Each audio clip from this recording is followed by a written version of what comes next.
Good morning sir. Good morning. मैं जानना चाहती हूँ कि हम सिचुएशन को बिल्कुल ऐसे कैसे देखें कि हमें सिचुएशन से बाहर निकलना है।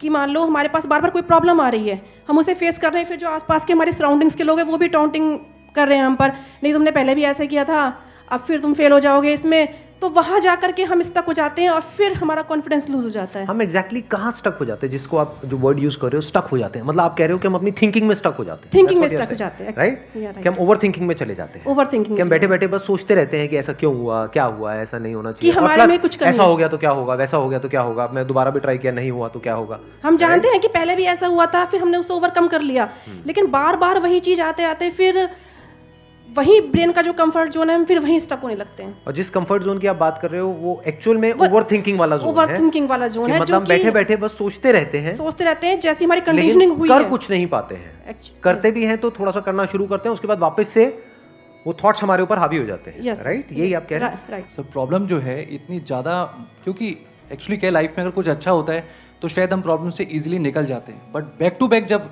आपको फेलियर्स ही मिल रहे हैं उस टाइम पे भी आपको फिर दिखना ही बंद हो जाता है कि हाँ, निकलने का भी कोई रास्ता है। प्रॉब्लम सबसे बड़ी पता है क्या है? कि सबको यही लगता है कि हमारी प्रॉब्लम सबसे बड़ी है। अगर यहां पर मैं एक एक करके सबको बोलूं कि आप बताओ कि आपकी लाइफ में क्या क्या प्रॉब्लम्स आई या अभी क्या प्रॉब्लम्स चल रही है, तो आई एम श्योर कोई सोच भी नहीं सकता कि अच्छा ऐसी ऐसी प्रॉब्लम्स भी कोई फेस कर सकता है क्या। तो इन प्रॉब्लम्स के बावजूद भी कुछ लोग आगे बढ़ पाते हैं, कुछ नहीं बढ़ पाते हैं। That is the big question कि एग्जैक्टली हम स्टक कहां पर होते हैं। क्या हम एक्चुअल में लाइफ में प्रॉब्लम्स में फंसते हैं या उन प्रॉब्लम्स को लेकर के जो हमारी थिंकिंग है वहां फंसते हैं? सबसे पहले ये चीज हमको क्लियर होना चाहिए। तो जो हम कह रहे हैं फंस गए हैं, हम एक्चुअल में प्रॉब्लम्स में नहीं फंसे हैं, क्योंकि प्रॉब्लम्स तो सबकी लाइफ में है। हम एक्चुअल में थिंकिंग में फंस जाते हैं। राइट। ये पॉइंट सुनने में छोटा लग रहा होगा, but it is a very big point two understand in life, जो 99% लोगों को नहीं समझ में आता है। हम क्या समझते हैं कि हम प्रॉब्लम्स में फंस गए हैं, क्योंकि the moment you say that, तो जब तक प्रॉब्लम्स रहेगी तब तक आप फंसे रहोगे। और प्रॉब्लम्स कब तक रहेंगी? लाइफ टाइम, जब तक लाइफ रहेगी। राइट।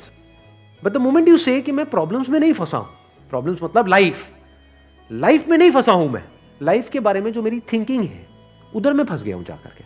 अब मैं उस थिंकिंग को कैसे चेंज करूं? Right. If you say that, तो वो आपके हाथ में पूरा कंट्रोल है। But if you ask me this question कि मेरी लाइफ की जो प्रॉब्लम्स हैं वो कैसे सॉल्व हो, तो उसका कोई जवाब नहीं है, क्योंकि वो कभी नहीं होगा। आज आपकी एक प्रॉब्लम है, वो सॉल्व हो भी जाएगी, कल कोई और प्रॉब्लम आ जाएगी, परसों कोई और आ जाएगी, फिर कोई और आ जाएगी, फिर कोई और आ जाएगी। Right sir. तो कैसे हम अपनी थिंकिंग को चेंज करें? सिंपल। थिंकिंग चेंज हो गई तो सब चेंज हो जाएगा। सब चेंज हो जाएगा, क्योंकि प्रॉब्लम्स को देखने का नजरिया बदल गया तो प्रॉब्लम बदल गई। एक बंदा जिसकी थिंकिंग नहीं फंसी हुई है, उसको आप चारों तरफ से फंसा दो, वो निकल जाएगा। लेकिन जिसकी थिंकिंग फंसी हुई है, उसको आप जा करके दुनिया जहान के सारे रिसोर्सेज दे दो, पूरा का पूरा खजाना भी दे दो, तब भी वो नहीं निकल पाएगा, तब भी रोएगा बैठ करके कि क्या मेरे को चारों तरफ खजाने से कैद कर दिया। अरे भाई, खजाना है, कैद नहीं है। देखा ना ऐसे लोगों को जिनके पास में सब कुछ है लेकिन रोते रहते हैं। तो सब कुछ मिलना इज नॉट अ सॉल्यूशन। जिनकी लाइफ में कोई प्रॉब्लम नहीं है वो भी रो रहे हैं। सो अब आता है कि इसका सॉल्यूशन क्या है, कि we are stuck in our thought process, how to get out of it. तो सबसे पहली चीज ये समझनी है, ज्यादा सोचने से कुछ नहीं होता है, सही सोचने से होता है। अभी सही सोचना क्या है? What is right thinking? Positively, not positively सोचना। इसको भी ध्यान से समझ लेना। पॉजिटिव सोचना क्या सही सोचना होता है? फॉर एग्जाम्पल, आगे आप जा रहे हो, किसी जंगल में हो और आगे दलदल है और आप पॉजिटिव सोच रहे हो, मेरे साथ में कभी कुछ गलत हो ही नहीं सकता, मैंने ताबीज पहना हुआ है, ये मुझे बचाएगा। बहुत लोग हैं बहुत पॉजिटिव है लाइफ को लेकर के, बट क्या उनकी सोच सही है? अभी सही सोचना क्या है? सर मेरे हिसाब से मतलब इंटेलिजेंसी से सोचना, कि मतलब कुछ ऐसा सोचे कि आगे जाके हमें कोई हानि ना हो, कि एक इंटेलिजेंट माइंड से सोचे। अभी इंटेलिजेंट क्या है और फूलिश क्या है? एक है फूलिश तरीका सोचने का, बेवकूफों की तरह सोचना, एक है इंटेलिजेंस के साथ में सोचना। What is intelligence? जिसको हम इंटेलिजेंस कहते हैं वो इंटेलिजेंस क्या है? साइंस को इंटेलिजेंस कह सकते हैं? नहीं कह सकते। नहीं कह सकते। तो किसको कहोगे? सुपरस्टिशंस को इंटेलिजेंस कहोगे?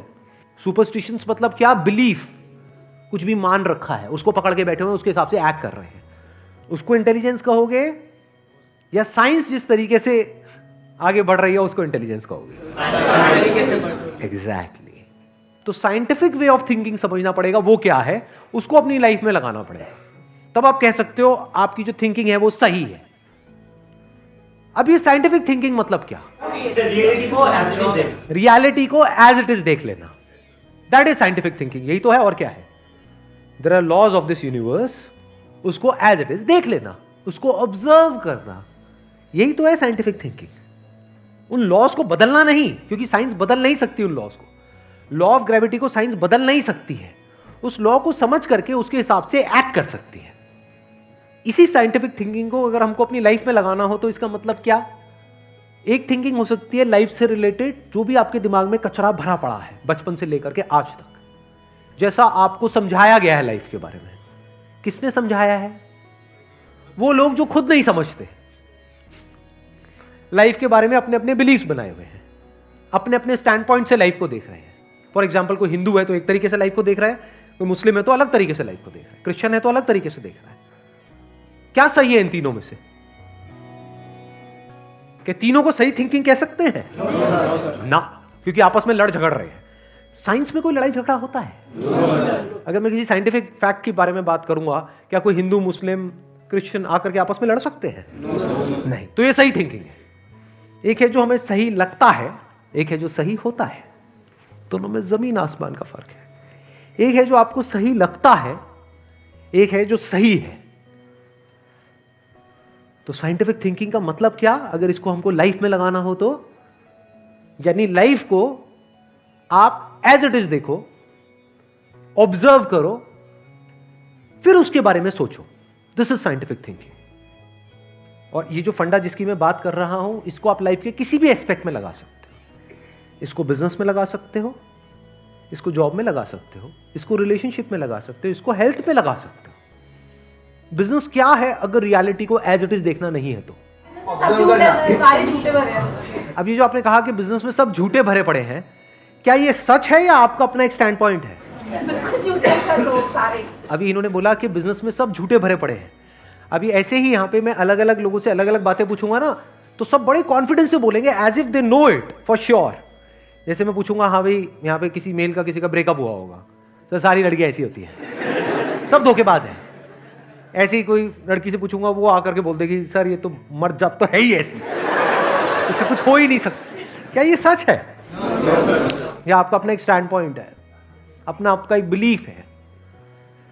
तो ध्यान से समझ लेना, इसका जो सबसे पहला स्टेप है वो है अंदर जो भी कुछ पड़ा हुआ है आपके, जो भी आपने मान रखा है उसको छोड़ दिया। अब आप हल्के फुल्के हो गए, अब एज इट इज देखा लाइफ को, लाइफ को ऑब्जर्व किया as life, not my life.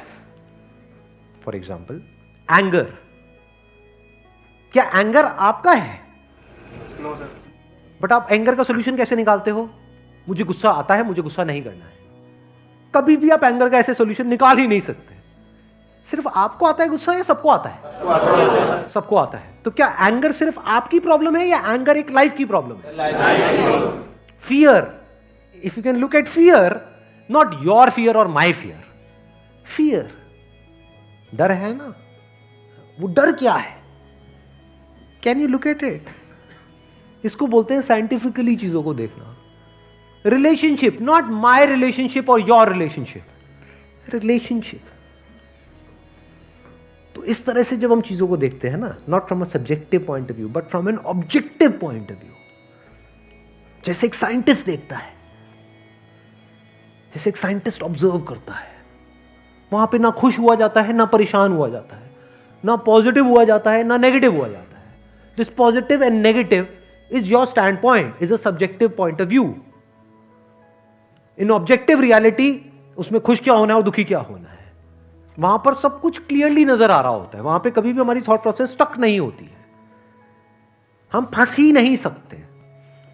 Beliefs में आप गारंटेड फंसोगे। शॉर्ट टर्म में वो अच्छे लग रहे होते हैं क्योंकि वहां पे कंफर्ट मिलता है।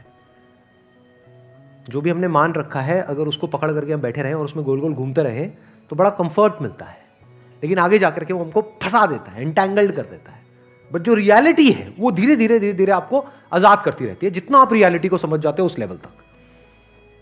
यानी कि अगर इसको मैं पूरा समअप करूं, जो भी मैंने अब तक कहा है उसको, ये सेशन शुरू कहाँ से हुआ था? फेलियर से हुआ था कि एक के बाद एक हमने लाइफ में बहुत सारे फेलियर्स फेस करे हैं।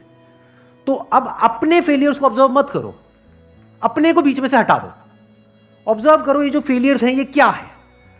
तो you will start seeing the nature of those failures, you will start seeing the causes of those failures. For example मेरी लाइफ है, अगर मेरे को उसको ऑब्जर्व करना है, दो तरीके हो सकते हैं। एक ये, अब मैं अपनी लाइफ में थोड़ा सा जा रहा हूं जिससे कि आप उसको रिलेट कर सको। मैंने पास में कुछ गलतियां करी, बहुत बड़ी बड़ी गलतियां करी, मेजर लॉसेस हुए। तो एक एंगल तो ये हो सकता है मैं ऐसा कैसे कर सकता हूं। दूसरा ये है कि मैं ऑब्जर्व करूं कि एग्जैक्टली वो गलती क्या थी और उसका कॉज क्या था। तो वो दिख जाता है, अच्छा उस टाइम पे वो ग्रीड बहुत ज्यादा हावी हुई पड़ी थी। अच्छा ग्रीड क्यों हावी हुई पड़ी थी, इतना लालच क्यों आया हुआ था कि हाँ ये करना है, ये करना है, ये करना है, ये क्यों आया हुआ था? और ये बचपन से ऐसी कंडीशनिंग हुई पड़ी थी, बचपन से घर में यही सारी बातें सुनी थी। तो इसलिए I was acting out of that information जो मेरे अंदर फीडेड थी, and that was not correct information. वो सारी इंफॉर्मेशन गलत थी, जिसकी वजह से मैंने जल्दी से एक्ट किया, बिना सोचे समझे, बिना सही थिंकिंग के एक्ट कर दिया, उस वजह से जाकर के फंस गया। तो मुझे उस बंदे ने नहीं फंसाया, मैं खुद फंसा अपने लालच की वजह से। तो अब ये क्लियर हो रहा है हम कैसे देखते हैं। तो वंस वी सी दैट, तो अब मैं उससे पूरी तरह से फ्री हो गया, because I understood something which is very basic in life, जिसकी वजह से पूरी की पूरी लाइफ एक अलग ट्रैक पे निकल गई। क्या समझ आया? कि कभी भी ग्रीड से एक्ट नहीं करना है। अब इसको हम समझते हैं, कैसे समझते हैं? मॉरल साइंस की बुक से। वो सब बकवास है, ये लालच नहीं होना चाहिए, सबके अंदर लालच भरा पड़ा है। बट लालच हमको कैसे फंसाता है, इसको ऑब्जर्व किया अपनी गलतियों के बेस पर, और फिर समझ आया अच्छा ये होता है। लालच से ग्रोथ नहीं होती है। लालच से आप पैसा कमा सकते हो, बट उसको आप ग्रोथ नहीं कह सकते, क्योंकि आप डिग्रेड हो रहे हो, तो आप एक्चुअल में ग्रो नहीं कर रहे हो। एक्चुअल ग्रोथ में उसको कह सकता हूं जो होलिस्टिक ग्रोथ हो, उसको ग्रोथ बोल सकते हैं। आपने पैसा तो कमा लिया, लेकिन डर में जी रहे हो कि मैंने इतने घपले कर दिए हैं, अगर किसी ने पकड़ा गया तो पता नहीं क्या हो जाएगा, क्या फायदा ऐसी लाइफ का। उसको आप ग्रोथ कहोगे? Can you call it growth? ना। तो लालच से ग्रोथ नहीं होती। तो ये चीजें समझना बारीकी से, स्टेप बाय स्टेप, तो आप गलतियों का पूरा नेचर समझ सकते हो। The nature of mistakes, the kinds of mistakes, the types of mistakes, और उनके कॉजेस क्या होते हैं। और जैसे ही हमको ये सब समझ आ जाता है और साफ दिखने लग जाता है, तो वो गलतियां होनी हमसे बंद हो जाती हैं। और जितनी भी गलतियां हो सकती हैं, उन सबके अगर नेचर समझ आ जाते हैं, तो गलतियां होने की पॉसिबिलिटी फ्यूचर में ऑलमोस्ट खत्म हो जाती है। प्लस जब समझ आ गई है उसकी रियलिटी, तो वहां पे ओवर थिंकिंग के लिए जगह नहीं होती है, अपन थिंकिंग में स्टक नहीं होते हैं। Wish you all the very best. Thank you so much for coming.